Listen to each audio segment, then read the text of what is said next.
God sees the truth, but waits. By Leo Tolstoy.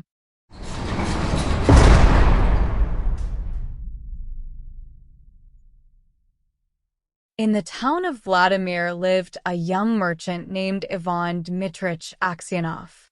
He had 2 shops and a house of his own. Aksionov was a handsome, fair-haired, curly-headed fellow, full of fun and very fond of singing. When quite a young man, he had been given to drink, and was riotous when he had had too much, but after he married, he gave up drinking, except now and then. One summer Aksionov was going to the Nizhny fair, and as he bade goodbye to his family, his wife said to him, "Ivan Dmitrich, do not start today. I have had a bad dream about you."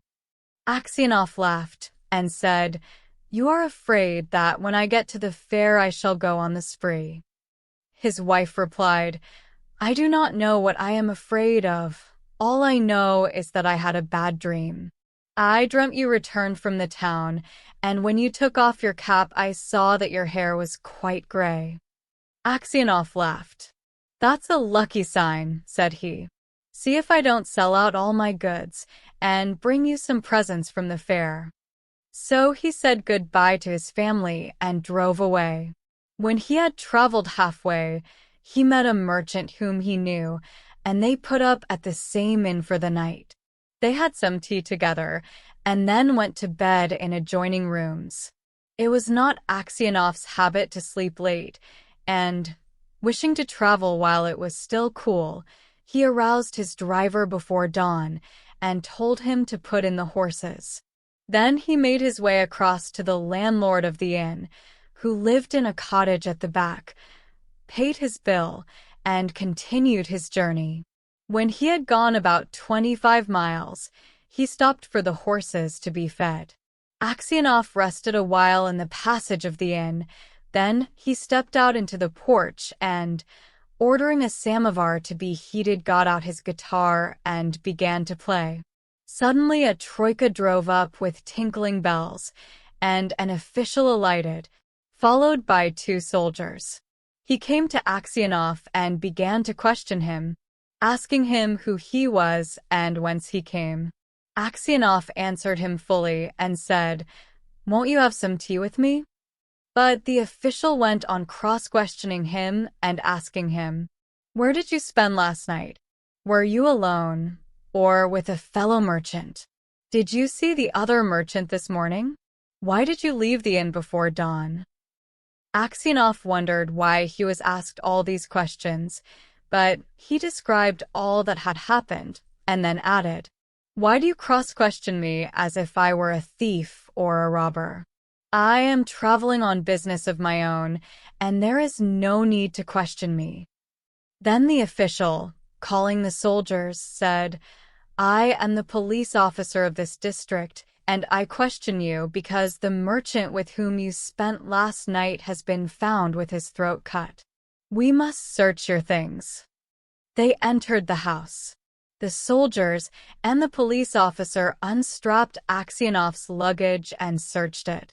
Suddenly the officer drew a knife out of a bag, crying, "Whose knife is this?" Aksionov looked, and seeing a blood-stained knife taken from his bag, he was frightened. "How is it there is blood on this knife?" Aksionov tried to answer, but could hardly utter a word and only stammered, I don't know, not mine." Then the police officer said, "This morning the merchant was found in bed with his throat cut. You are the only person who could have done it. The house was locked from inside, and no one else was there. Here is this blood-stained knife in your bag, and your face and manner betray you. Tell me how you killed him, and how much money you stole." Aksionov swore he had not done it, that he had not seen the merchant after they had had tea together, that he had no money except 8,000 rubles of his own, and that the knife was not his. But his voice was broken, his face pale, and he trembled with fear as though he were guilty. The police officer ordered the soldiers to bind Aksionov and to put him in the cart. As they tied his feet together and flung him into the cart, Aksionov crossed himself and wept. His money and goods were taken from him, and he was sent to the nearest town and imprisoned there. Inquiries as to his character were made in Vladimir. The merchants and other inhabitants of that town said that in former days he used to drink and waste his time, but that he was a good man. Then the trial came on. He was charged with murdering a merchant from Ryazan and robbing him of 20,000 rubles. His wife was in despair and did not know what to believe. Her children were all quite small. One was a baby at her breast. Taking them all with her, she went to the town where her husband was in jail. At first she was not allowed to see him, but after much begging, she obtained permission from the officials and was taken to him. When she saw her husband in prison dress and in chains, shut up with thieves and criminals, she fell down and did not come to her senses for a long time. Then she drew her children to her and sat down near him. She told him of things at home and asked about what had happened to him. He told her all, and she asked, "What can we do now?" "We must petition the Tsar not to let an innocent man perish." His wife told him that she had sent a petition to the Tsar, but that it had not been accepted. Aksionov did not reply, but only looked downcast. Then his wife said, "It was not for nothing I dreamt your hair had turned gray. You remember? You should not have started that day." And passing her fingers through his hair, she said, "Vanya, dearest, tell your wife the truth. Was it not you who did it?" "So you, too, suspect me," said Aksionov, and hiding his face in his hands, he began to weep. Then a soldier came to say that the wife and children must go away, and Aksionov said goodbye to his family for the last time. When they were gone, Aksionov recalled what had been said, and when he remembered that his wife also had suspected him, he said to himself, "It seems that only God can know the truth. It is to him alone we must appeal, and from him alone expect mercy." And Aksionov wrote no more petitions, gave up all hope, and only prayed to God. Aksionov was condemned to be flogged and sent to the mines. So he was flogged with a knout, and when the wounds made by the knout were healed, he was driven to Siberia with other convicts. For 26 years Aksionov lived as a convict in Siberia. His hair turned white as snow and his beard grew long, thin and gray. All his mirth went. He stooped. He walked slowly, spoke little, and never laughed, but he often prayed. In prison Aksionov learnt to make boots and earned a little money, with which he bought the lives of the saints. He read this book when there was light enough in the prison, and on Sundays in the prison church he read the lessons and sang in the choir, for his voice was still good. The prison authorities liked Aksionov for his meekness, and his fellow prisoners respected him. They called him Grandfather and the Saint. When they wanted to petition the prison authorities about anything, they always made Aksionov their spokesman. And when there were quarrels among the prisoners, they came to him to put things right and to judge the matter.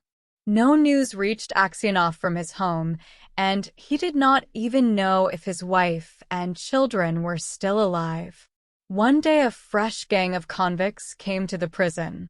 In the evening the old prisoners collected round the new ones and asked them what towns or villages they came from, and what they were sentenced for.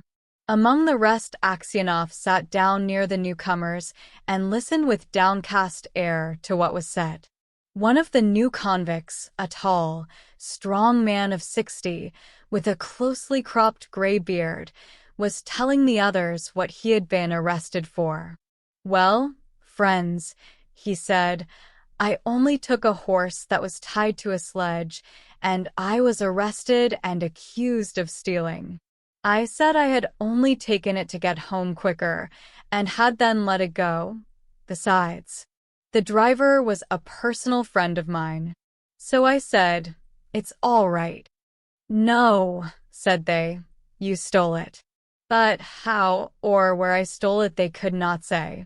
I once really did something wrong, and ought by rights to have come here long ago. But that time I was not found out. Now I have been sent here for nothing at all. But it's lies I'm telling you. I've been to Siberia before, but I did not stay long." "Where are you from?" asked someone. "From Vladimir. My family are of that town. My name is Makar, and they also call me Semyonich." Aksionov raised his head and said, "Tell me, Semyonich, do you know anything of the merchants Aksionov of Vladimir? Are they still alive?" "Know them? Of course I do. The Aksionovs are rich, though their father is in Siberia, a sinner like ourselves, it seems. As for you, Granddad, how did you come here?" Aksionov did not like to speak of his misfortune. He only sighed and said, "For my sins I have been in prison these 26 years. "What sins?" asked Makar Semyonich. But Aksionov only said, "Well, well, I must have deserved it." He would have said no more, but his companions told the newcomer how Aksionov came to be in Siberia, how someone had killed a merchant and had put a knife among Aksionov's things, and Aksionov had been unjustly condemned. When Makar Semyonich heard this, he looked at Aksionov, slapped his own knee, and exclaimed, "Well, this is wonderful. Really wonderful. But how old you've grown, Granddad." The others asked him why he was so surprised, and where he had seen Aksionov before, but Makar Semyonich did not reply. He only said, "It's wonderful that we should meet here, lads." These words made Aksionov wonder whether this man knew who had killed the merchant, so he said, "Perhaps, Semyonich, you have heard of that affair, or maybe you've seen me before?" "How could I help hearing? The world's full of rumors. But it's long ago, and I've forgotten what I heard." "Perhaps you heard who killed the merchant?" asked Aksionov. Makar Semyonich laughed and replied, "It must have been him in whose bag the knife was found. If someone else hid the knife there, he's not a thief till he's caught, as the saying is. How could anyone put a knife into your bag while it was under your head? It would surely have woke you up." When Aksionov heard these words, he felt sure this was the man who had killed the merchant. He rose and went away. All that night Aksionov lay awake. He felt terribly unhappy, and all sorts of images rose in his mind. There was the image of his wife as she was when he parted from her to go to the fair. He saw her as if she were present. Her face and her eyes rose before him. He heard her speak and laugh. Then he saw his children, quite little, as they were at that time, one with a little cloak on, another at his mother's breast. And then he remembered himself as he used to be, young and merry. He remembered how he sat playing the guitar in the porch of the inn where he was arrested, and how free from care he had been. He saw, in his mind, the place where he was flogged, the executioner and the people standing around, the chains, the convicts. All the 26 years of his prison life and his premature old age. The thought of it all made him so wretched that he was ready to kill himself. "And it's all that villain's doing," thought Aksionov. And his anger was so great against Makar Semyonich that he longed for vengeance, even if he himself should perish for it. He kept repeating prayers all night, but could get no peace. During the day he did not go near Makar Semyonich, nor even look at him. A fortnight passed in this way. Aksionov could not sleep at nights, and was so miserable that he did not know what to do.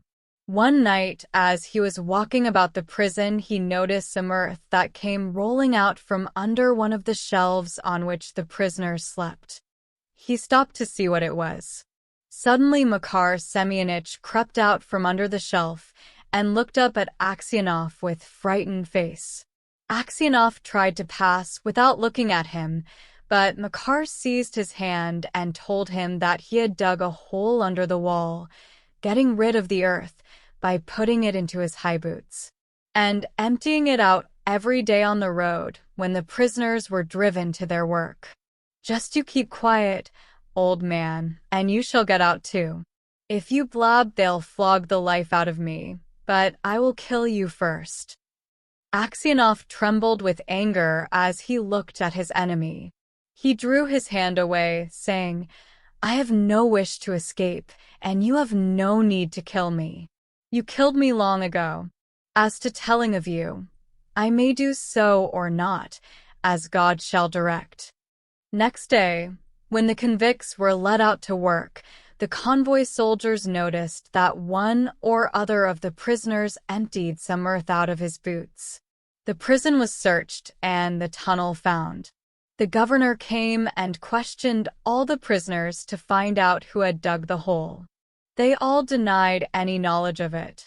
Those who knew would not betray Makar Semyonich, knowing he would be flogged almost to death.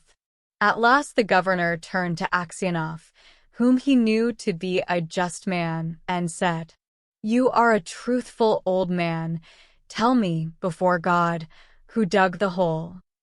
Makar Semyonich stood as if he were quite unconcerned, looking at the governor and not so much as glancing at Aksionov. Aksionov's lips and hands trembled, and for a long time he could not utter a word. He thought, "Why should I screen him who ruined my life? Let him pay for what I have suffered. But if I tell, they will probably flog the life out of him, and maybe I suspect him wrongly. And, after all, what good would it be to me?"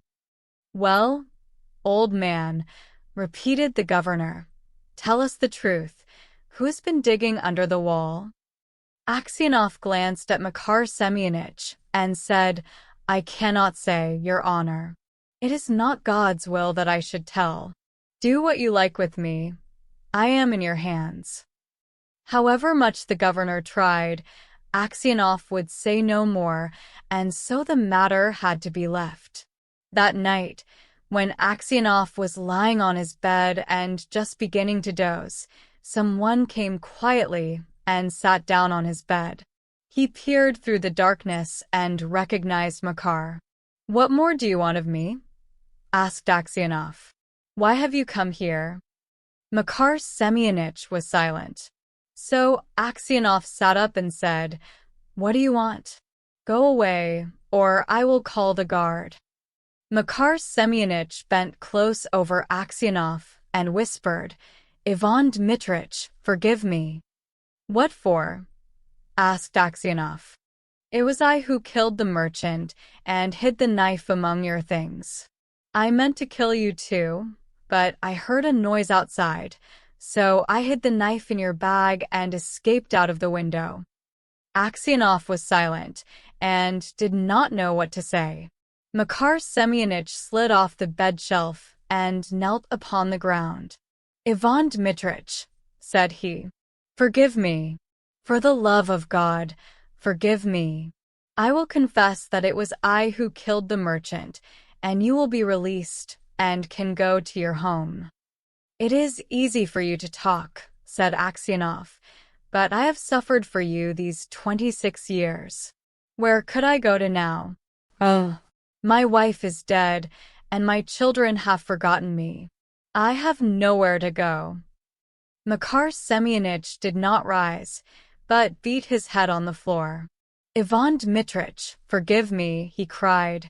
When they flogged me with the knout, it was not so hard to bear as it is to see you now. Yet you had pity on me and did not tell. For Christ's sake forgive me, wretch that I am." And he began to sob. When Aksionov heard him sobbing, he, too, began to weep. "God will forgive you," said he. "Maybe I am 100 times worse than you." And at these words his heart grew light, and the longing for home left him. He no longer had any desire to leave the prison, but only hoped for his last hour to come. In spite of what Aksionov had said, Maker Semyonich confessed his guilt. But when the order for his release came, Aksionov was already dead.